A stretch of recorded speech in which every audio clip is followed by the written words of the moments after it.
Shalom, salam damai sejahtera. Sudah lama sekali ya kita tidak ibadah dalam bentuk liturgi semi KPI. Jadi ini merupakan salah satu program jemaat yang telah diputuskan dalam persidangan majelis, di mana setiap bulan genap minggu ketiga gereja sore kita akan menggunakan liturgi semi KPI. Ini model 5. Liturgi model 5 yang dikeluarkan oleh GEME. Baik, kekasih Tuhan sekalian, kita berada di bawah tema kuasa Allah mampu mengalahkan roh jahat. Terkadang dalam hidup ini kita sebagai anak-anak Tuhan, bahkan kita yang takut dengan roh jahat. Tapi bacaan sore hari ini bilang dengan kita bahwa roh jahat juga takut dengan Allah. Jadi ketemu Bapa kan Allah, berarti roh jahat takut dengan ketemu Bapa. Tapi botong sendiri kadang-kadang takut dengan roh jahat, ya. Atau ketemu biasa bilang setan, Saudara-saudaraku yang kekasih dalam kasih Tuhan kita Yesus Kristus, bacaan kita didahului dengan perikop sebelumnya itu angin ribut diredahkan. Ya, pada satu kesempatan ketika Yesus sedang berlayar di Danau Tiberias atau Danau Galilea, angin ribut yang besar. Dan Yesus dalam satu kali hardikan, angin itu tenang.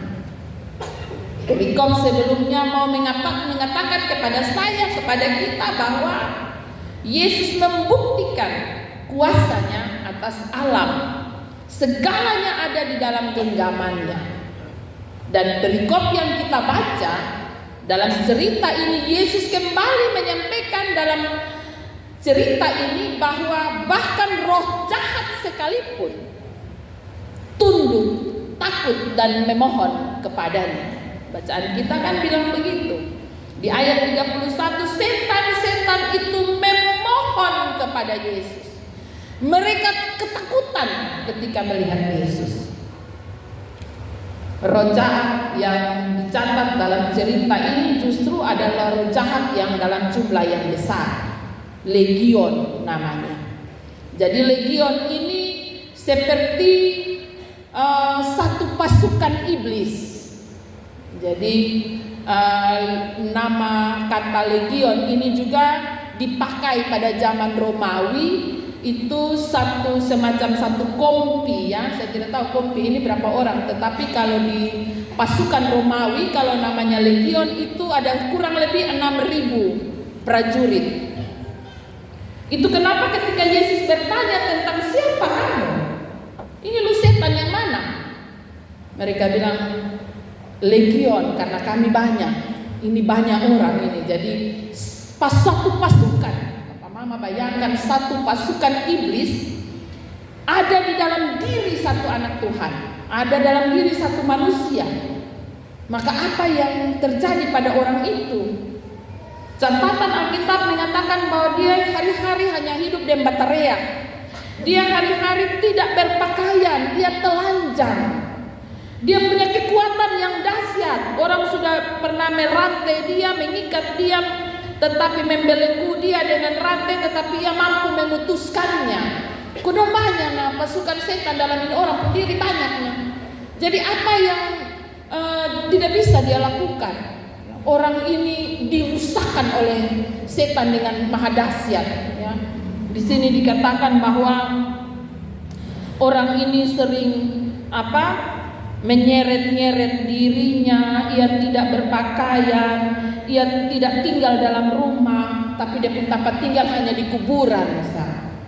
Papa mama, kita coba membayangkan jika salah satu dari orang yang kita kasihi atau saudara keluarga kita dikuasai oleh iblis, dan iblis membuat orang itu rusak benar-benar. Dia kehilangan harga diri, dia tidak berpakaian, dia terisolir, kehilangan hubungan relasi sosial, tidak ada lagi. Siapa mau dekat dia? Oh, ini orang telanjang nih, siapa mau dekat? Dia hidup hanya dengan baterai hari-hari nih, siapa mau dekat? dekan. Soalnya ada yang berani dekan ya. Saudara-saudaraku yang kekasih, betapa mirisnya kehidupan orang yang demikian. Pasti sering ya kita ketemu saudara kita yang mengalami gangguan kejiwaan itu kondisinya hampir-hampir sama ya. Mereka kehilangan segala sesuatu, identitas mereka hancur ya. Tetapi hari ini kita belajar bahwa bahkan orang yang gila sekalipun dikasihi oleh Yesus. Ia menjadi orang yang begitu berharga di mata Tuhan. Tuhan begitu mengasihi dia dengan luar biasa. Tidak disampaikan kepada kita dalam bacaan ini bahwa ada orang yang meminta Yesus untuk menyembuhkan. Tidak. Di sini dikatakan bahwa mendaratlah Yesus dan murid-muridnya di tanah orang Gerasa yang terletak di seberang Galilea. Setelah Yesus naik ke darat, datanglah seorang laki-laki menemui dia. Saudara-saudaraku yang kekasih, orang ini datang menemui dia. Tetapi yang menarik di sini ketika ia datang untuk berteriak. Apa urusanmu dengan aku, hai Yesus anak Allah yang maha tinggi? Papa mama setan kenal Yesus. Jadi kalau ada anak Tuhan yang tidak kenal Yesus, itu dia nama apa lain? Yang kedua, setan takut dengan Yesus. Setan benar-benar kenal dengan Yesus.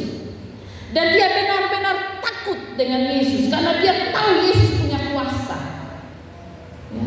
Dia tersungkur di hadapan Yesus. Dan ayat 31 bilang dia memohon. Artinya bahwa setan mengakui kuasa Yesus yang maha dahsyat. Nah kalau kita anak-anak Tuhan, kita akui kesonde Tuhan berkuasa ya. Jangan sampai potong son akui Tuhan berkuasa. Sehingga kalau lewat agak malam, dan coba-coba lewat di rumah yang kosong tedesu 10 tahun kosong, ada orang tinggal di dalam. Lu jangan coba-coba lewat kalau sudah lah. Apa mama potong anak Tuhan, potong pembapak Tuhan Yesus ya. Potong pembapak Tuhan, potong anak Tuhan. Bayangkan begitu Yesus turun dari kapal, ini setan suka ketakutan. Setan yang ada dalam diri orang ini begitu ketakutan. Dia berteriak, dia tersungkur, dia bilang mau bikin apa Bapak? Jangan datang. Alkitab mencatat bahwa karena Yesus ia berteriak lalu tersungkur, ia berkata demikian sebab Yesus memerintahkan roh jahat itu keluar dari orang itu. Ya. Yesus memerintahkan, dia tinggal perintah, keluar, lu keluar cepat, keluar. Ya. Dan setan-setan pun tunduk, setan-setan pun ketakutan.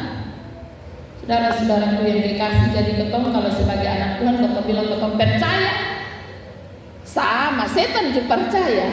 Ya. Kalau bilang ketong kenal Tuhan Yesus, sama setan juga kenal Tuhan Yesus, bahkan dia lebih kenal lain. Ya, dia lebih kenal lain. Tapi ketong yakin kosonde bahwa Tuhan punya kuasa mampu mengatasi berbagai persoalan. Kalau di perikop sebelumnya Yesus bilang, di manakah kepercayaanmu? Bosok hari-hari dia betan, bosok ku iman seperti apa ku parah bertagoyang sedikit bosok sebentar yang mau manusia. Di manakah kepercayaanmu? Betan ada. Ya. Maka di dalam bacaan kita pada sore hari ini, Yesus dengan kuasanya mau mengatakan kepada saya dan saudara bahwa kita tidak pernah sendiri. Jangan pernah takut. Kita pun Tuhan lebih dahsyat dari legion yang ribuan orang, ribuan setan. Yesus perintah sekali. Ya. Saudara-saudaraku yang kekasih, ketika setan-setan itu memohon, karena mereka takut, ini sini supaya mereka jangan memerintahkan mereka masuk ke dalam jurang maut. Tuhan punya kuasa memerintahkan setan masuk ke dalam jurang maut. Tuhan punya kuasa mengusir setan masuk jurang maut. Dan mereka ketakutan. Saudara-saudaraku yang kekasih, mereka meminta Yesus untuk mengirim mereka ke babi. Berapa harga babi sekarang ya? Babi kalau yang sisial potong itu kurang lebih 5 juta kok? Atau lebih? Bisa ya sekitar 5 juta ya? Karena anak babi saya 1,5 juta. Jadi kalau 5 juta, Markus pasal 5 ayat 13 bilang itu babi dong sejumlah 2.000 ekor yang mati dan lemas demi menyelamatkan satu orang gila. 2.000 ekor, kalau 2.000 kali 5 juta berarti dia sekitar 10M. 10M. Kalau itu babi dong pukul rata harga 3 juta, maka kerugian mencapai 6M. Kira-kira bapak harga berapa? Nona Rote bilang benis 210 juta. Itu orang setakut. Kalau Nona Sumba pasti lebih mahal ya. Nona Belu cuma mahal, Nona Alor mau berapa banyak?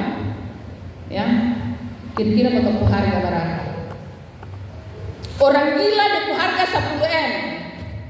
Orang gila untuk dia jadi waras dia harga 10M. Ini orang gila. Tuhan tidak takut rugi. Dia lebih memilih orang gila ini menjadi baik dan memuliakan nama Tuhan daripada kehilangan 10M. Saudara-saudaraku yang kekasih, berarti bakal lebih berharga ya dari orang yang dikuasai roh jahat. Amin. Iya toh? Berarti bakal harga lebih dari 10M. Jadi kalau ada nyong yang mau di nona Kristen, kasih tahu ya, orang gila di Injil bilang dia harga lebih dari 10M. Saya bukan gila, saya anak Tuhan Yesus, saya begitu berharga, saya lebih dari 10M. Jadi kalau kamu mau dengan saya, kamu harus mencintai Bapak saya. Amin. Supaya Bapak saya menggratiskan kamu memiliki saya. Amin. Kalau kamu mau dengan saya, kamu harus mencintai Bapak saya, sehingga Bapak saya menganggap melihat engkau sebagai orang yang berharga juga.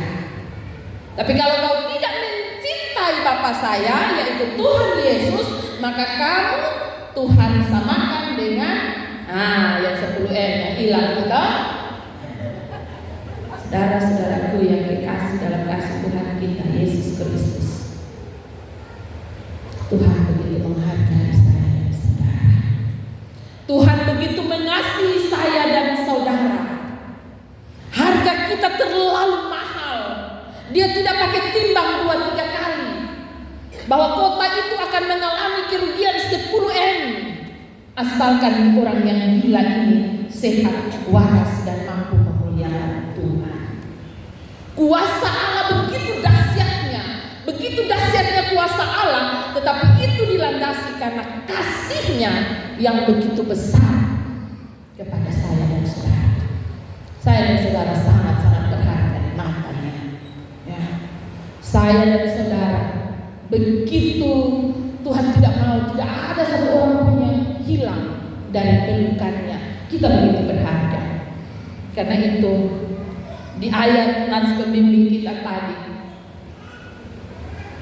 Kakak Putri membacakan bagi kita, ketika orang itu ingin mengikut Yesus, dia bilang, saya perlu pulang, kasih tahu pada semua orang apa yang engkau alami dalam hidupmu. Kalau dulu engkau dikuasai oleh roh jahat, tapi kuasa Tuhan telah membuat engkau pulih karena Tuhan mengasihi engkau. Maka pulang dan sampaikan itu pada banyak orang.